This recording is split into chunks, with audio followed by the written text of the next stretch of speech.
अस्सलाम वालेकुम dear students, quality education के प्लेटफॉर्म पे आपको खुशामदीद। Class 9 English preparation for 2021। यकीनन आप एग्ज़ाम की प्रिपरेशन कर रहे होंगे और डे बाय डे आपकी फ्रस्ट्रेशन बढ़ती जा रही होगी अगर आप अपनी प्रिपरेशन को मैनेज नहीं कर पा रहे हैं, क्योंकि 9th क्लास आपके लिए बहुत मायने रखती है और आप एक एक मार्क को अचीव करने की कोशिश करते हैं। अगर आप फेडरल बोर्ड से एग्ज़ाम दे रहे हैं या प्रोविंशियल बोर्ड से, इंग्लिश ग्रामर के इस सेक्शन को आप 100% कर सकते हैं बाय यूजिंग प्रॉपर टेक्निक, जो कि मैं आपको सिखाऊंगा अपने इस प्लेटफॉर्म पे। जैसे कि मैंने आपसे शुरू में कहा कि एक एक मार्क आपके लिए बहुत मायने रखता है, इसलिए एक एक सेक्शन की प्रैक्टिस करना आपके लिए बहुत ज़रूरी है। इसीलिए मैं एक एक क्वेश्चन को लेके चलूँगा और आपको उसकी भरपूर प्रैक्टिस करवाऊँगा। तो आज हम बात करेंगे क्वेश्चन नंबर 4B की। अगर आप क्वेश्चन नंबर 4 की तरफ देखें, ये सेक्शन बी में आता है। Provide correct form of verb of any 5 of the following sentences. आपको जो नीचे ये 8 सेंटेंसेस नज़र आ रहे हैं, इनमें से 5 सेंटेंसेस के आपको वर्ब करेक्ट करके लिखने होते हैं। यानी जब आप वर्ब को करेक्ट लिखते हैं तो वो सेंटेंस आपका ठीक हो जाता है, otherwise there is a mistake. तो आज के इस लेक्चर को अगर आप सुन ले तो आप ये 5 मार्क्स ईजिली अचीव कर सकते हैं without having any hard time. और इनको अचीव करने का यही तरीका है कि आपको इंग्लिश ग्रामर या इंग्लिश के टेंसेस आते हों। नॉट ओनली दिस, अगर आप इसकी तरफ देखें तो ये एक MCQ है जो कि मैंने उठाया है पास्ट पेपर्स में से, और अगर आप इसकी तरफ देखें तो ये भी वही क्वेश्चन है जो कि पीछे पूछा गया है आपसे एग्जैक्टली। तो अगर आप उसकी अच्छी प्रिपरेशन करते हैं तो कुछ MCQs में भी ये आपको हेल्प दे सकती है। क्वेश्चन नंबर 7 पे आप नज़र दौड़ाएं तो यहाँ से कहते हैं translate any 8 of the following sentences into English. यहाँ से आपको 8 सेंटेंसेस को इंग्लिश में ट्रांसलेट करना होता है। अगर जिस सेक्शन को मैं करवाने जा रहा हूँ उसे अगर आप अच्छे तरीके से कर लेते हैं, उसकी कुछ हद तक प्रैक्टिस यहाँ कर लेते हैं, तो बिलीव मी इस सेक्शन को भी आप अच्छे तरीके से अटेम्प्ट कर सकते हैं और 8 मार्क्स यहाँ से भी उठा सकते हैं। यानी ये सॉलिड मार्क्स हैं अगर आपने सब्जेक्ट वर्ब एग्रीमेंट का ख्याल रखा है और इनकी ट्रांसलेशन एक्यूरेटली की है, वर्ब को सही जगह इस्तेमाल किया है, तो देयर इज़ नो डाउट आप पूरे मार्क्स उठा सकते हैं। टेंसेस की अहमियत यहाँ तक नहीं है, बल्कि अगर आप क्वेश्चन नंबर 5 पे नज़र दौड़ाएं, write a letter to your friend thanking his her for hospitality during your visit to his her house. 8 number का क्वेश्चन होता है। आमतौर पर यह होता है कि आप लोगों ने लेटर याद किए होते हैं, मेमोराइज किए होते हैं, रट्टे लगाए होते हैं, ये समझ के रट्टे लगाए होते हैं। तो होता कुछ इस तरह से कि आपको सीक्वेंस तो पता होती है, आप सेंटेंस पे सेंटेंस लिखते जा रहे होते हैं, लेकिन किसी जगह अगर आप फंस जाते हैं, यानी कि इन्फॉर्मेशन आपके ज़हन में नहीं रहती, तो वहाँ पे आप टेक्निक अप्लाई कर सकते हैं। जहाँ आपने अपना सेंटेंस ख़त्म किया होता है, आप उस सेंटेंस को पढ़िए। पढ़ने के बाद आप थोड़ा सा ब्रेनस्टॉर्म करें, सोचें कि आप लिख क्या रहे थे, और फिर आप क्या करें, एग्जैक्टली उसी से अगला सेंटेंस बना के अपने तौर पर उसकी आप अच्छी से इंग्लिश ट्रांसलेशन कर लें। अगर आपने ग्रामेटिकली उसे करेक्ट लिखा है तो ऑब्वियसली उसके मार्क्स आपको पूरे मिलेंगे। जब आप सेंटेंस को लिखेंगे तो ये आइडियाज़ को एक्यूरेटली कनेक्ट करेगा और आपकी इंफॉर्मेशन स्मूथली फ्लो करेगी।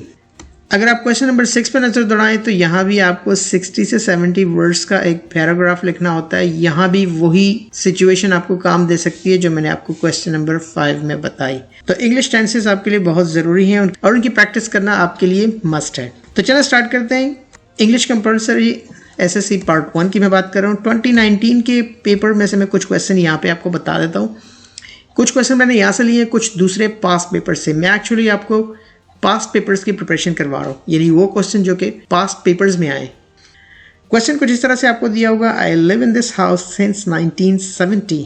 अब आप इसे जो भी समझें, लेकिन बात हो रही है 1970 से, यानी 1970 से अब तक। जब आप किसी चीज़ का कनेक्शन माजी से करते हैं कि कोई चीज़ माजी से अब तक चलती हुई आ रही है, तो वो होता है आपका प्रेजेंट परफेक्ट कंटिन्यूअस टेंस। इसका फार्मूला फ़ौरन ही आपके माइंड में क्लिक करेगा। सब्जेक्ट के साथ हैज़, हैव, बिन लगता है, ING फॉर्म लगती है, सिंस वर्ड इस्तेमाल होता है और टाइम मेंशन होता है। आप देख लीजिए सिंस उन्होंने यहाँ इस्तेमाल किया हुआ है और टाइम दिया हुआ है, तो आप फ़ौरन इसे पहचान जाएंगे। सबसे पहले आपका सब्जेक्ट आएगा, सब्जेक्ट आपको दिया हुआ आई, और आपको पता है आई के साथ क्या लगना है, हैव लगना है और बिन लगना है, तो आप लिख देंगे आई हैव बिन। वर्ब की ING फॉर्म आपने लगानी है, वर्ब है आपका लिव, ये बन जाएगा लिविंग। बाकी सेंटेंस को जोड़ दीजिए, बस इतनी सी बात। नेक्स्ट क्वेश्चन पे चलिए। I help you with your homework if I can. कहना ये चाह रहा है कि मैं तुम्हारी मदद करूँगा अगर मैं कर सकता हूँ तो। मदद करूँगा तो फ़ौरन ही आपके जहन में आया फ्यूचर टेंस, और ये चूँकि एक जनरल सी स्टेटमेंट दे रहा है तो ये आपका होगा फ्यूचर इंडेफिनिट टेंस। जब बात करते हैं फ्यूचर इंडेफिनिट टेंस की तो उसका स्ट्रक्चर ये होता है, सब्जेक्ट उसके साथ will shall का इस्तेमाल होता है, वर्ब की फर्स्ट फॉर्म और ऑब्जेक्ट। तो सिंपली आप अपने फार्मूला को फॉलो करें। आपका सब्जेक्ट है आई और आई के साथ आपने शेल लगाना है। शेल लगाएं, विल लगाएं, आप कुछ भी लगा सकते हैं। मैं यहाँ विल का इस्तेमाल करता हूँ, शेल का इस्तेमाल नहीं करता। तो आप लिखेंगे आई विल या आई शेल।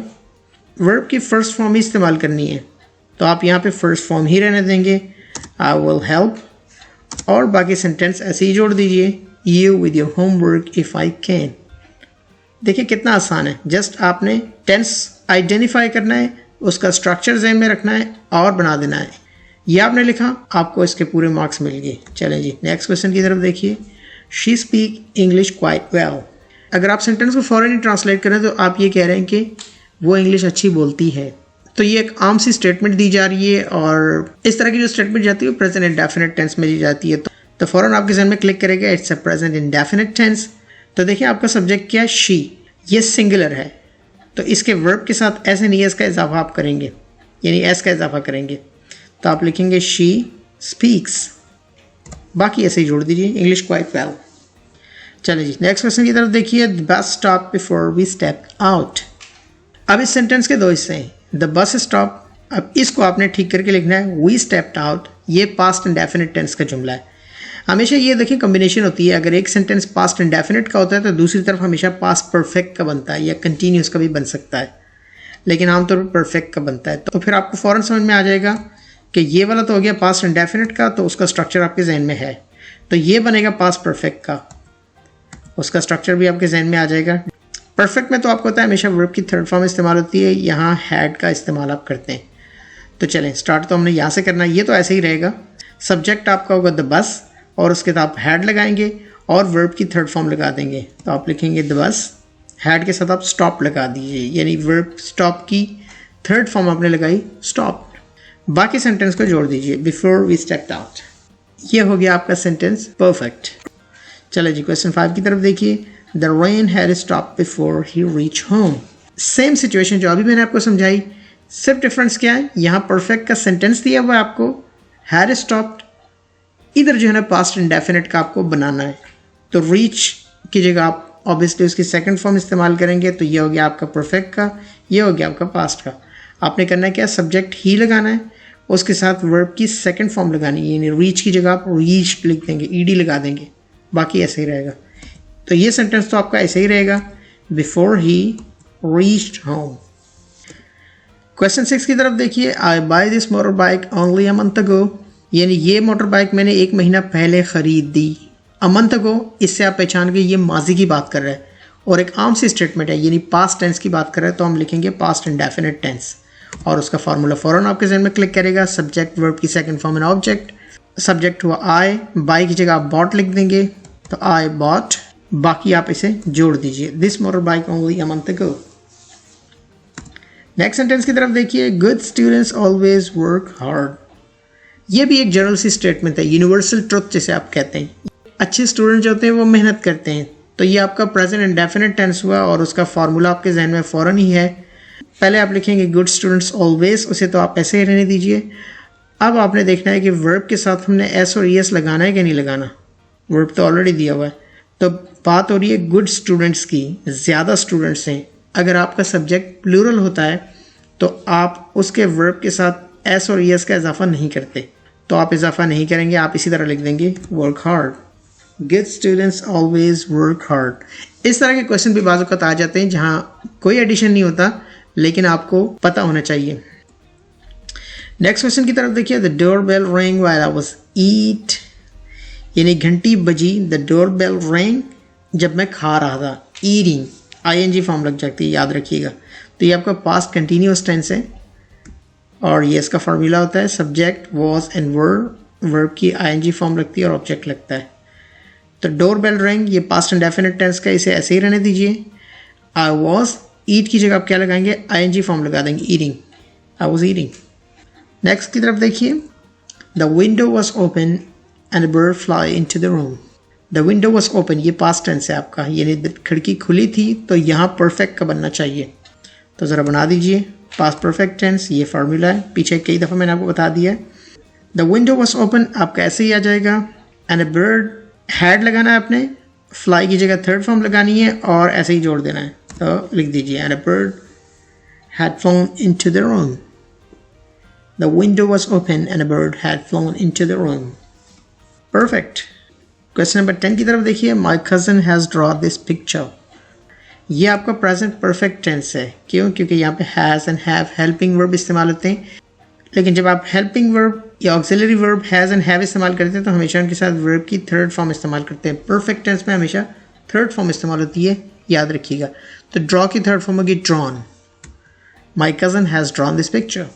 खाली आपने क्या किया? थर्ड फॉर्म लगा दी। That's all. नेक्स्ट क्वेश्चन की तरफ देखिए।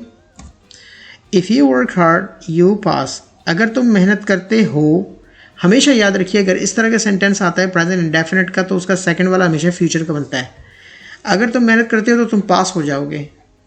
तो आप फ्यूचर इंडेफिनिट टेंस का फार्मूला देख लीजिए। खाली आपने क्या करना है? विल लगा के सेम वर्ब भी लगा देना है।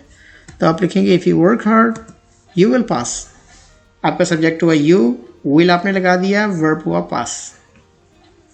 नेक्स्ट सेंटेंस की तरफ देखिए। They not do their homework regularly, यानी वो रेगुलरली अपना काम नहीं करते हैं। अगेन एक रूटीन स्टेटमेंट है, प्रेजेंट इंडेफिनिट टेंस है, फार्मूला इसका ये है, लेकिन ये एक नेगेटिव सेंटेंस है। आपको याद होगा प्रेजेंट इंडेफिनिट में नेगेटिव हो तो आप डू नॉट और डज नॉट का इस्तेमाल करते हैं। तो दे है तो हम डू नॉट लगाएंगे।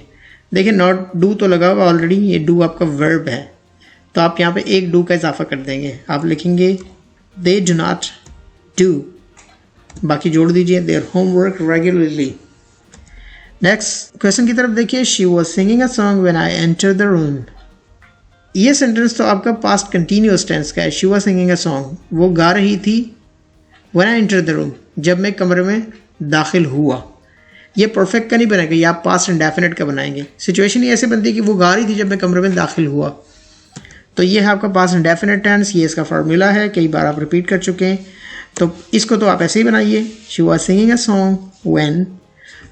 अब देखें सब्जेक्ट आपका आई आएगा और वर्ब की अपने सेकंड फॉर्म लगानी है। खाली आप लिख देंगे entered, I entered the room. Next sentence की तरफ देखिए। The baby cry for milk now. ये प्रेजेंट का ही सेंटेंस है, लेकिन नाउ ये शो कर रहा है। अगर आप नाउ पे फोकस करें, एक कंटिन्यूअस एक्शन की बात करें, नहीं कि बच्चा अभी रो रहा है, तो फौरन आप डिसाइड करेंगे it's a present continuous tense और इसका ये फार्मूला होता है। सब्जेक्ट के साथ आप ऑक्सिलरी वर्ब या हेल्पिंग वर्ब इस एम आर का इस्तेमाल करते हैं। आईएनजी फॉर्म आती है एन ऑब्जेक्ट। तो चलिए बनाइए। सब्जेक्ट तो आपका हुआ द बेबी और बेबी के साथ आपने इज़ लगाना है क्योंकि बेबी सिंगुलर है। तो द बेबी इज़। अब क्राई आपका वर्ब है, आपने आईएनजी फॉर्म लगानी है, तो बनेगा crying for milk now. Next sentence की तरफ देखिए। ही बी इल यस्टरडे। फौरन आपका फोकस शिफ्ट होगा यस्टरडे पे, कल की बात हो रही है और एक जनरल सी बात हो रही है कि वो बीमार था कल। तो ये है पास्ट इंडेफिनिट टेंस, ये पास्ट सिंपल टेंस और ये इसका फार्मूला है सब्जेक्ट वॉज एंड वर्ब। यहाँ आपके पास वर्ब नहीं है तो ये आपके ऑक्सिलरी वर्ब जो है वो वर्ब का काम कर रहे हैं, ठीक है। तो ही बी की जगह आपने क्या लगाना है? वॉज लगा देना है। तो आप लिखेंगे he was ill yesterday. Next की तरफ देखिए। He leave 30 minutes ago. आपका फोकस जाएगा 30 मिनट्स अगो पे, यानी 30 मिनट पहले। ही लीव, वो चला गया। पास्ट इंडेफिनिट टेंस, ये है आपका फार्मूला। तो बनाइए। सब्जेक्ट आपका होगा ही, लीव की जगह आप लगाएंगे second form that will be left और बाकी ऐसे जोड़ दीजिए। So he left 30 minutes ago. Next sentence की तरफ देखिए। Our pens repair by you. अब ये सेंटेंस थोड़ा सा डिफरेंट सा लग रहा है। ऑब्जेक्ट शुरू में आ गया है, सब्जेक्ट आखिर में चला गया है, बीच में बाय लगा हुआ है, तो ये पैसिव वॉइस का सेंटेंस है। पैसिव वॉइस का तो आपका अलग से सेक्शन है जहां मैं आपको समझाऊंगा, लेकिन यहाँ बाज़ औक़ात पैसिव वॉइस के कोई ना कोई क्वेश्चंस बीच में आ जाते हैं, तो आपको उसकी प्रैक्टिस करवाना भी बहुत ज़रूरी है। उस पर भी आप मेरी वीडियो देख सकते हैं, that's quite easy for you to understand. लेकिन मैं चलिए आपको करवा देता हूँ। ये इसका टेंस है और ये इसका फार्मूला है। आपने लिखा आर, ऑब्जेक्ट था पेंस, वर्ब की थर्ड फॉर्म जस्ट आपने इस्तेमाल करनी है। बाय भी लगा हुआ है, सब्जेक्ट भी लगा हुआ है, तो रिपेयर की थर्ड फॉर्म होगी रिपेयर्ड, आपने ईडी लगा देना है। Our pens repaired by you. तो ये होता है इसका तरीका करने का। तो ये थोड़ी सी शॉर्ट सी टेक्निक थी, मैंने आपको बता दी आपने कैसे सेंटेंस को पहले ट्रांसलेट करना है। कोई ख़ास की वर्ड होते हैं जिन पे आपने फोकस करना है कि वो आया प्रेजेंट की बात कर रहे हैं, माजी की बात कर रहे हैं, या एक्शन अभी कंटिन्यू है, कंटिन्यूस एक्शन की बात कर रहे हैं या एक्शन एक वक्त से चलता हुआ आ रहा है। तो ये चीज़ें आपने अपने जहन में रखनी है, टेक्निकली इनको सॉल्व करना है। अगर आपको ये समझ आएगा तो अब आपको करनी है इसकी प्रैक्टिस करने के लिए आपको मेरी नेक्स्ट वीडियो मिलेगी यूट्यूब पे। You can visit my YouTube channel for quality education. आप यूट्यूब पे सर्च कर सकते हैं, वहाँ पे आपको पास्ट पेपर्स का क्विज मिलेगा, यानी 9th क्लास के पिछले सालों में जितने क्वेश्चन आए इसी तरह के वो सारे के सारे वहाँ मौजूद होंगे। मैंने रीजंस के साथ उनके आंसर दिए हुए हैं, आप उनकी प्रैक्टिस कर सकते हैं। That will be enough for you guys if you want to secure good marks. या तो आप YouTube के सर्च बार में 9th इंग्लिश प्रिपरेशन लिख के उसके साथ लिख दीजिए बाय क्वालिटी एजुकेशन, तो आप मेरे चैनल पे चले जाएंगे। वहाँ पे आप इस तरह की इन्फॉर्मेटिव वीडियोस को देख सकते हैं। चैनल को सब्सक्राइब कीजिए अगर चैनल पे नए आपने अभी तक सब्सक्राइब नहीं किया, और बेल के आइकन पे क्लिक कीजिए ताकि फ्यूचर में अगर मैं इस तरह की वीडियोस अपलोड करता हूँ तो उनका नोटिफिकेशन आपको मिलता रहेगा। वीडियो को लाइक कीजिए अगर आपको पसंद आई है, दोस्तों के साथ इससे शेयर कीजिए। कमेंट सेक्शन में राय जरूर दीजिए वीडियो के बारे में। यूट्यूब पे आपको मिलेंगे मजीद वीडियोस के link right and left corner पे, आप उसे क्लिक करके देख सकते हैं। ये चैनल की डिस्क्रिप्शन से भी आपको कुछ इन्फॉर्मेशन मिल सकती है। आज के लिए इतना ही काफ़ी है। Thanks for watching, bye for now.